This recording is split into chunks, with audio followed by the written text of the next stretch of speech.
This video goes out to everybody. Everybody that owns a home or their parents own a home, their grandparents, whoever it is. Maybe your parents have told you how they hold title to their house and you think you know how you hold title to your house.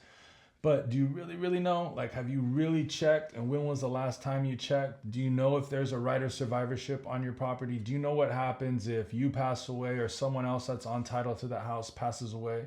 Do you know what's going to happen to the property when your kids basically inherit it and what they're going to have to go through? And so the reason I bring this up is because I get calls often where people say, hey, so and so passed away. Can you look up the title of my house and tell me if I have anything to worry about? Or, so and so's in the hospital and now they're stressing out about the title on their house and they want me to check it. And it's easy to make these fixes when everybody's still alive and well. But if someone's passed away and it's after the fact, you're creating a situation where your heirs are going to have to deal with probate. And if you don't want that to happen, you definitely need to look into it. Feel free to call me. I can check title on your house to see how you hold title. But you want to have right of survivorship if you don't have the property in the trust, especially if it's a primary residence. If it's an investment property, it's still similar, but you're going to most likely have the property in some sort of entity, asset protection. But I'm really talking about, primary residence.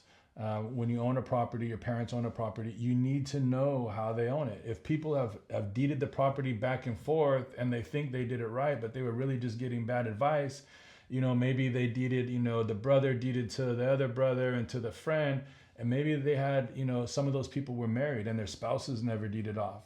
California is a community interest state, so they have spousal interest. There's all sorts of reasons that can cause clouds on title, and I see so many people creating clouds on title, putting themselves in situations that end up being probate, and now their kids have to spend lots of money and be dragged out through a long probate process. So my point on this is reach out to me, reach out to someone in title, check the title on your house, make sure there's no issues, there's no clouds on title, make sure you do have right of survivorship, or if you are husband and wife and joint tenants, joint tenancy has a built-in right of survivorship. If you're holding title with just your name and there's no status after your name, that defaults to what's called tenancy in common, and that would be a probate situation if one of those parties that are on title pass away. So there's lots of different situations. I'm happy to kind of explain it to you. Feel free to reach out anytime. Talk to you soon. Have a wonderful day.